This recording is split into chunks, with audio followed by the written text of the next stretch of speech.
Assalamualaikum warahmatullahi wabarakatuh. Perkenalkan kami dari kelompok Donato, studi kelayakan bisnis Donat Dua Rasa. Dengan anggota, saya Farah Maulana, lalu ada rekan saya Raihan Ramadhani, lalu ada Dava Putra dan Hauzan Arik. Di sini kami melakukan studi kelayakan bisnis dengan jenis produk donat. Lanjut, dimulai dari daftar isi. Di daftar isi ini ada pendahuluan, aspek pasar dan pemasaran, aspek teknis produksi, aspek organisasi dan manajemen, aspek keuangan, aspek manajemen, aspek hukum, ekonomi sosial dan kesimpulan. Pendahuluan akan diisi dengan visi dan misi kami dan strategi segmentasi yang kami lakukan. Nah, lalu ada latar belakang dan tujuan. Latar belakang dan tujuan, industri makanan ringan di Indonesia terus berkembang seiring meningkatnya minat masyarakat terhadap produk kuliner yang inovatif dan Instagramable. Salah satu produk yang tetap populer di berbagai kalangan adalah donat. Namun, pasar donat saat ini cenderung dengan varian yang monoton. Oleh karena itu, dibutuhkan inovasi yang tidak hanya menarik secara visual, tetapi juga menghadirkan pengalaman rasa yang unik. Nah, kenapa kami membuat donat dua rasa ini? Karena permintaan cemilan modern semakin meningkat. Lalu belum ada donat dua rasa di Bandung. Dan tujuan tujuan sebenarnya dari studi kelayakan bisnis ini adalah untuk menilai kelayakan bisnis Donato. Lalu next, ada gambaran umum perusahaan dan rencana pengembangan.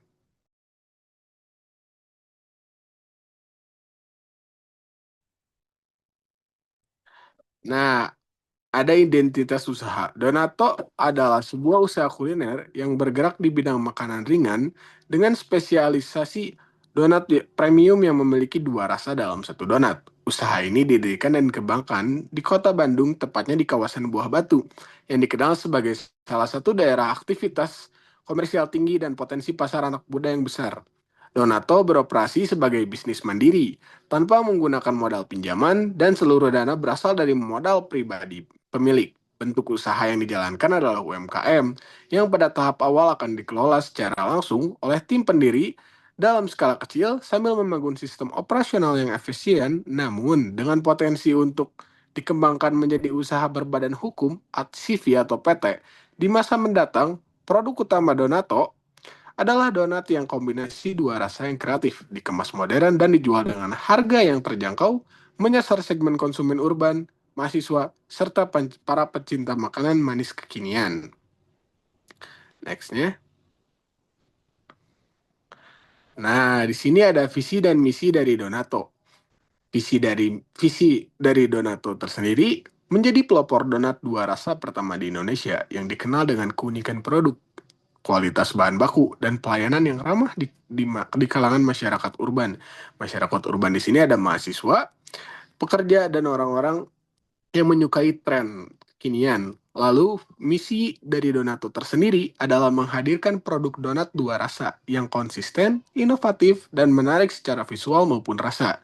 Menyediakan produk berkualitas tinggi dengan harga yang tetap terjangkau, membangun hubungan jangka panjang dengan pelanggan melalui pelayanan yang bersahabat dan komunikasi aktif, terutama di media sosial.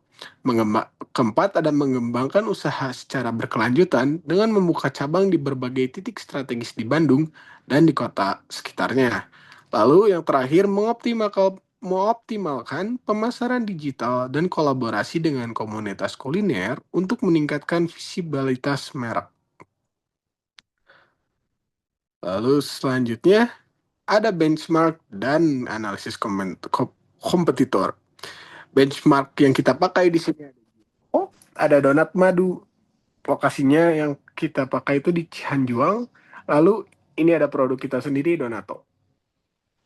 Setelah melakukan studi kelayakan bisnis secara langsung, kami mendapatkan kesimpulan kalau Jeko dengan harga 15.000 mendapatkan kelebihan dengan pengembangan rasa yang kreatif, pengemasan dari Jeko tersendiri menarik. Lalu strategi yang digunakan Jeko tersendiri adalah strategi bundling mix box atau semacam tiap event seperti Ramadan atau Chinese New Year pasti ada bundling mix box atau promo-promo untuk orang membeli banyak donat tersebut. Lalu ada donat madu Cihanjuang. Setelah melakukan studi kelayakan bisnis di donat madu, terutama di cabang yang di Cianjuang, kami menyimpulkan bahwa donat madu memiliki kelebihan modal produksi rumahan yang efisien, harga dari donat madu juga relatif lebih murah, dan kemasannya lebih ekonomis atau lebih simpel seperti dus saja atau lebih simpel dari Jeko atau dari pesaing-pesaing yang lain. Lalu yang terakhir ada Donato atau produk kami sendiri. Donato atau produk kami sendiri memiliki kelebihan daya tarik visual dan kemasan yang kekinian. Jadi Donato tersendiri memiliki daya tarik visual yang sesuai dengan tren di kalangan anak muda sekarang. Lalu inovasi produk yang unik. Dengan sentuhan dua rasa, tentu Donato memiliki inovasi produk yang unik dengan rasa juga yang kreatif dan unik. Lalu sensasi baru. Sensasi baru di sini adalah semacam rasa yang baru yang belum pernah orang-orang coba. Sehingga menurut saya ini adalah suatu bisnis yang lumayan baik untuk dicoba atau dijalankan. Lalu selanjutnya ada produk dan keunggulan kompetitif. Produk utama dari Donato adalah donat berbentuk klasik dengan topping dan isian dua rasa berbeda dalam satu produk. Setiap donat dirancang dengan kombinasi ranca yang harmonis, namun tetap memberi kesan kejutan seperti perpaduan coklat dan tiramisu, green tea dengan blueberry atau greenberry, atau varian lokal seperti choco cheesy, coklat dan keju, berry twist, strawberry dan blueberry. Produk produk ini tidak hanya menarik dari segi rasa, tetapi juga visual. Dengan tampilan warna yang kontras dan dari kemasan yang kekinian, contoh untuk kebutuhan konsumsi pribadi, oleh-oleh, hingga konten media sosial, keunggulan kompetitif Donato terletak pada konsep produknya yang unik, namun tetap mudah diterima oleh pasar luas. Inovasi donat dua rasa belum banyak ditemukan di pasaran, sehingga memberi Donato posisi sebagai pelopor di segmen di segmen ini. Selain itu, pemilihan lokasi juga strategis di kawasan Buah Batu, dekat dengan kampus, sekolah, dan pemukiman padat. Oke, di sini buah batunya dekat dengan kampus, sekolah, dan pemukiman. Lalu harga juga yang kompetitif, di harga 13.000 sampai 15.000 per donat, sehingga cukup ramah untuk kantong mahasiswa dan pelajar. Lalu, sehingga tetap terjangkau oleh mahasiswa, pelajar, dan pekerja tanpa mengorbankan kualitas bahan baku. Produk juga tersedia dalam beberapa paket seperti Mixbox, Mini Duo, yang dirancang untuk meningkatkan nilai transaksi per pelanggannya. Lalu selanjutnya, kami kami punya contoh gambar atau contoh ilustrasi yang menggambarkan donato. Nah, di sini ada coklat tiramisu. Di tampilan luarnya mungkin orang-orang berkesan kalau ini tuh donat coklat. Namun setelah dimakan, ada tiramisunya, jadi memberikan sensasi baru atau kejutan baru. Sehingga menjadikan kami pelopor segmen pertama untuk donat dua rasa ini. Nah, lalu selanjutnya mungkin akan dilanjutkan oleh rekan saya. Baik, selanjutnya di sini ada segmentasi pemasaran. Nah, segmen pemasaran ini ada pemasaran Donato akan difokuskan pada empat pendekatan utama, yaitu ada 4P: produk, price, place, dan promotion. Produk itu paket mix untuk acara, jadi bisa macam-macam lah, bisa berbeda rasa. Untuk price itu ada promo beli 5 gratis satu. Nah, untuk flash itu lokasinya strategis dekat kampus, makanya kita memilih itu. Lalu ada promosinya itu, kita promonya itu melalui Instagram dan TikTok. Lalu strategi pemasaran berbasis digital. Melalui Instagram dan TikTok dinilai efektif untuk menjangkau target pasar utama, remaja dan dewasa muda. Oke, untuk selanjutnya di sini ada analisis SWOT. Yang pertama ada strength atau kekuatan, inovasi unik atau Donato dua rasa, harganya kompetitif, visual produknya menarik, lalu ada kelemahannya brand baru belum dikenal banyak orang, lalu kapasitas produknya masih terbatas karena kan wajar lah masih baru ya kan. Lalu tergantung promosi di digital awal, jadi kita harus meningkatkan promosi digitalnya itu sebagus mungkin. Lalu di sini ada peluangnya budaya jajan anak muda tinggi, potensi jadi oleh-olehnya hits karena kan Bandung kan termasuk wisatanya tuh banyak lah ya. Jadi buat dibawa oleh mungkin bisa lah gitu. Lalu kolaborasi komunitas dan UMKM. Lalu di sini ada ancamannya persaingan dari brand besar. Nah, yang sebelum sudah teman saya bilang dari kayak seperti Jeko, Donat Madu dan lain-lain. Tren makanan cepat berubah. Jadi kan kalau di Indonesia ini kan setiap viral dikit-dikit eh, naik nanti langsung turun lagi tiba-tiba. Nah, seperti itu. Lalu di sini ada perubahan harga bahan baku. Jadi kan kalau misalkan makanan ini kita beli bahan baku itu tidak stuck di situ saja gitu kan. Jadi pasti harganya berubah-berubah gitu. Kalau misalkan harga bahan baku yang naik dan kita tidak mungkin dong untuk menurunkan harga menaikkan harga donat kita. Baik, selanjutnya ada proyeksi permintaan. Eh, Proyeksi permintaan menggunakan rumus permintaan tahunan jumlah konsumen dikali 48. Di sini sudah ada hasilnya kan. Dengan populasi target 1, juta jiwa, pendekatan konsumtif Donato memiliki peluang pasar yang sangat bahkan sejak tahun pertama dan estimasi permintaan Donato sebesar 456 unit per tahun atau kalau per bulan 38.000 per tahun per bulan. Dengan strategi pertumbuhan pelanggan 10% per tahun, permintaan diperkirakan meningkat lebih dari 667 donat per tahun di tahun kelima. Proyeksi ini akan digunakan sebagai dasar utama aspek teknis kapasitas produk, aspek keuangan, dan aspek manajemen sumber daya. Lalu di sini ada aspek teknis dan produksi.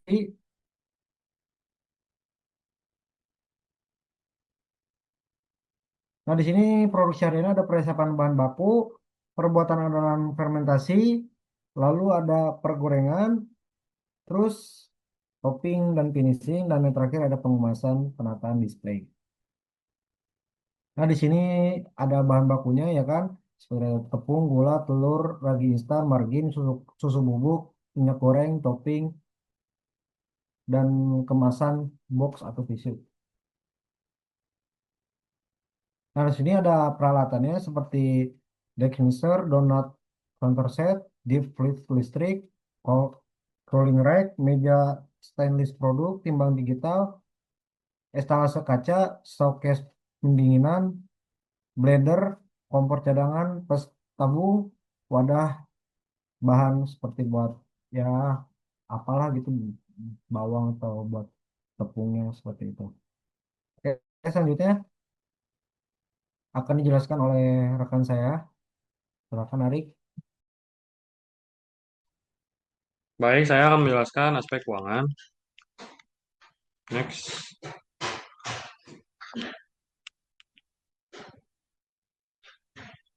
Di dalam aspek ini dilakukan perhitungan atas seluruh komponen utama keuangan usaha, yaitu ada ada 5 poin. Yang pertama ada investasi awal, biaya operasional bulanan, proyeksi pendapatan bulanan dan tahun, perhitungan laba bersih, dan analisis kelayakan finansial. Nah, di sini ada tabelnya ya. Untuk hasil dari seluruh tabel ini di sekitar 31.500.000. Total capexnya yaitu A plus B plus C yaitu 7.210 ditambah 7 juta ditambah 31.500. dan hasilnya yaitu 45.710.000. Next. Dan ini untuk OPEX biaya operasional bulanannya. Untuk total OPEX bulanannya yaitu sekitar 21.560.000. Next.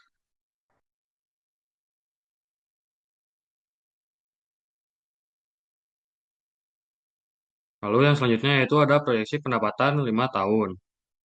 Di slide ini terdapat 3 tabel, yaitu ada tabel perhitungan kapasitas produksi harian 5 tahun, proyeksi penjualan dan omset 5 tahun, dan tabel untuk memperhitungkan produksi untuk mengakomodasi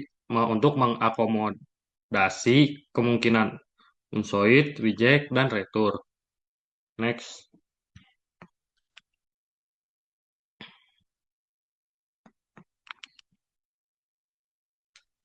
Untuk proyeksi pendapatan tahun 5 tahun, proyeksi penjualan atau disusun dengan pendekatan realistis. Itu poin pertamanya, di tahun pertama Donato menargetkan produksi 100 donat per hari dengan asumsi 95% terjual. Lalu omset tahun pertama diproyeksikan mencapai 414,96 juta.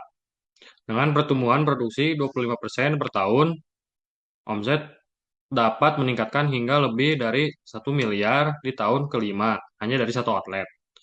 Dan yang terakhir yaitu angka ini menunjukkan potensi kelayakan dan skalabilitas bisnis Donato yang kuat untuk dikembangkan jangka panjang. Next. Lalu di sini ada laba kotor dan bersihnya. Untuk di sini ada perhitungan laba kotornya dan yang di sini juga ada perhitungan laba bersihnya. Untuk di tabel berikut yaitu ada subtotalnya yaitu untuk OPEX bulanan, OPEX tahunan, yang OPEX bulanan yaitu 21.560.000.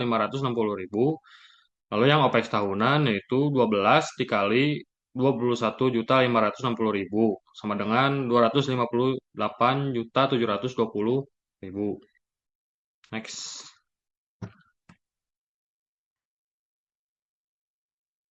Untuk BP-nya atau break even point, C. Biaya tetap bulan, OPEX tetap, yaitu untuk total dari tabel keseluruhan tersebut sejumlah 5.480.000.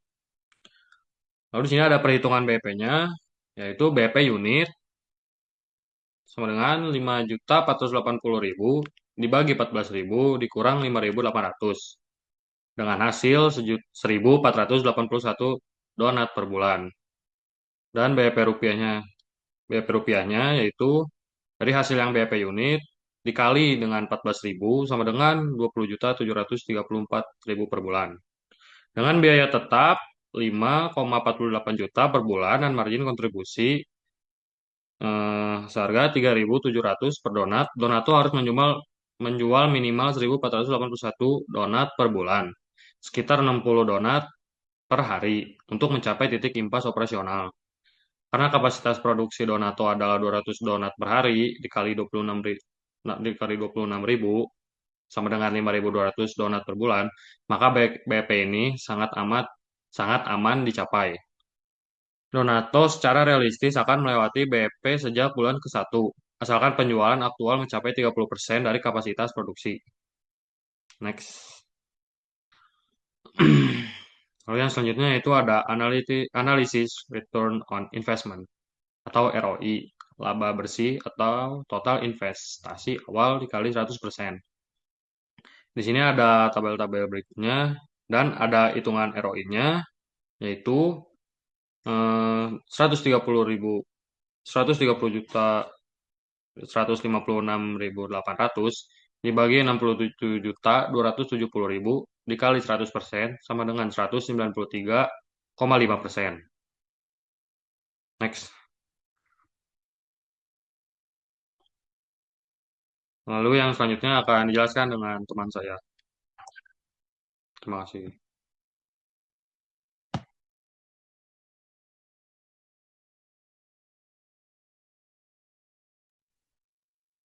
Di sini saya akan menjelaskan aspek manajemen. Pertama, struktur organisasi dan tata kelola.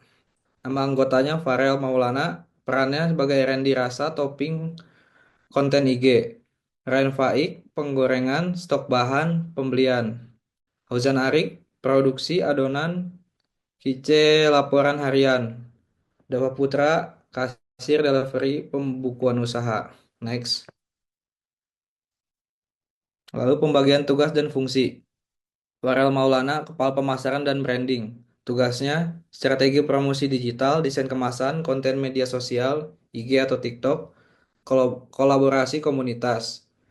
Ryan Faik, Kepala Produksi. Tugasnya pembuatan adonan, penggorengan, pengecekan kualitas, pengelolaan stok bahan.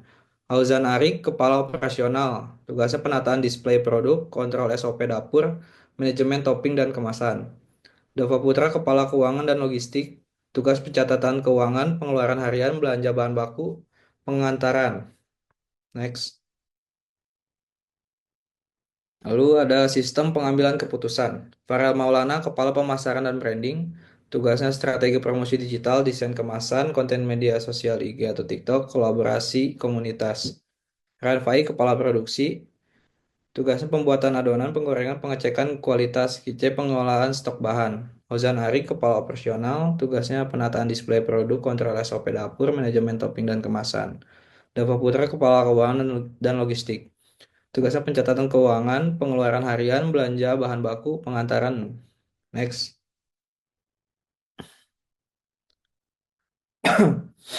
Rencana pengembangan manajemen. Untuk skala awal, struktur masih ramping dan fleksibel. Namun dalam rencana pengembangan 3-5 tahun ke depan, Donato menargetkan satu, rekrutmen karyawan paruh waktu untuk membantu produksi atau delivery. Yang kedua, pembentukan legalitas formal seperti CV, Yudi jika omset mencapai 500 juta per tahun. Yang ketiga, pengembangan SOP tertulis, manual kerja, dan pelatihan staf baru. Yang keempat, pemisahan peran manajerial dan operasional seiring pertumbuhan bisnis. Struktur manajemen Donato sangat sesuai untuk skala UMKM, dengan pembagian kerja yang jelas, kepemilikan bersama, dan pengelolaan berbasis peran aktif setiap pendiri kombinasi. Next.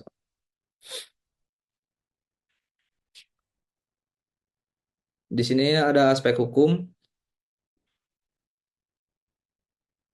bentuk hukum usaha. Donato pada tahap awal beroperasi sebagai usaha mikro UMKM yang dijalankan secara kolektif oleh 4 pendiri tanpa badan hukum formal seperti CV atau PT. Bentuk hukum usaha yang digunakan adalah usaha perorangan terdaftar melalui OSS yang disebut Online Single Submission dengan skala UMK. Undang-Undang nomor 11 tahun 2020 tentang Cipta Kerja, yang kedua Peraturan Pemerintah nomor 7 tahun 2021 tentang kemudahan, perlindungan dan pemberdayaan koperasi dan UMKM. Yang ketiga PP nomor 5 tahun 2021 tentang penyelenggaraan perizinan berbasis risiko. Next. Di sini ada perizinan yang diperlukan. Nomor 1, dokumen atau hak legalitas. Di sini ada bahan baku NIB, nomor induk berusaha. Penjelasannya diperoleh melalui OSS, wajib untuk semua pelaku usaha di Indonesia. Yang kedua, izin usaha mikro dan kecil. Penjelasannya otomatis keluar bersama INIB sebagai legal formal UMKM. Yang ketiga, surat keterangan domisili usaha. Penjelasannya diperoleh dari RT atau RW atau keluaran sebagai bukti alamat operasional. Yang keempat, sertifikat pangan industri rumah tangga. Perannya diurus melalui Dinas Kesehatan untuk produk makan dan makanan olahan. Yang kelima, NPWP usaha atau mandiri atau pribadi. Penjelasannya untuk keperluan perpajakan operasional di awal, tapi disarankan untuk legalitas jangka panjang. Next. Lalu selanjutnya prosedur pendaftaran usaha OSS 2025. Langkah pendaftaran NIB dan izin usaha perorangan di OSS. Yang pertama, akses oss.go.id. Yang kedua, buat akun pelaku usaha perorangan. Yang ketiga, isi data usaha, nama, sektor makanan dan minuman. Yang keempat, unggah KTP dan lokasi usaha. Yang kelima, dapatkan NIB plus sertifikat izin usaha. Yang keenam, daftar PIRT melalui Dinas Kesehatan, formulir pelatihan label produk infeksi. Waktu pengurusan 3 sampai 10 hari kerja. Biaya umumnya gratis untuk UMKM skala kecil. Next. Kepatuhan hukum dan perlindungan konsumen. Donato berkomitmen untuk menjalankan usaha sesuai prinsip. Pertama, kebersihan dan keamanan pangan. Yang kedua, label dan informasi produk yang jujur. Tiga, transparansi harga. Yang keempat, penanganan komplain pelanggan secara langsung dan adil. Next.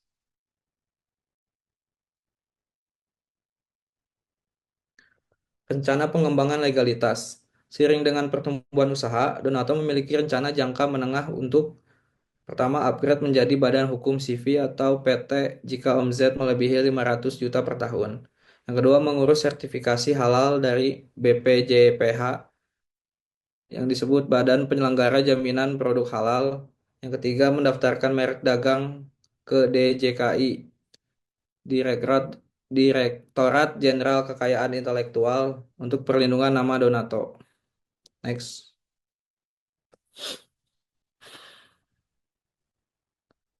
Nah, di sini lalu ada aspek ekonomi dan sosial. Baik, akan dilanjut oleh saya. Di sini ada aspek ekonomi dan sosial. Dampak sosial Donato di sini ada tiga, ada pemberdayaan SDM internal. Di situ ada kayak Donato ini sepenuhnya kita urus berempat tanpa ada karyawan. Lalu yang kedua ada potensi penyerapan tenaga kerja. Jadi dengan proyeksi pertumbuhan produksi 100 sampai 250 per hari, Donato berpeluang merekrut karyawan untuk harian. Jadi cuma untuk sehari doang gitu. Lalu yang ketiga ada akses pangan terjangkau berkualitas. Jadi kita eh, bakal bersekitaran 13.000 sampai 15.000 per donat sehingga tetap terjangkau oleh pelajar. Jadi masih bisa dibeli oleh pelajar. Di sini ada dampak sosial lingkungan. Di sini ada tiga. Yang pertama ada pemanfaatan kemasan ramah lingkungan.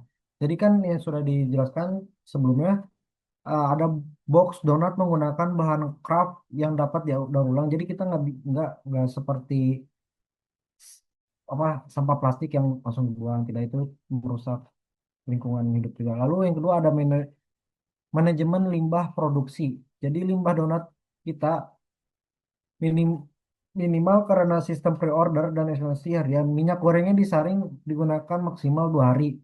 Tapi jika penuh, rame gitu kan, itu sehari juga pasti kita ganti.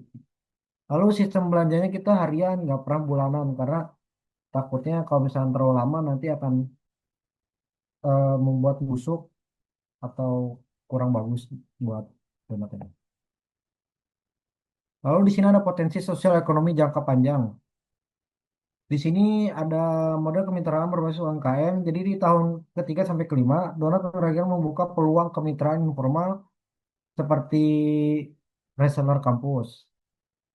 Dan ini membuka rantai distribusi mikro yang mendukung UMKM lain, gitu. Lalu di sini ada pusat pelatihan mini, mini itu micro friends.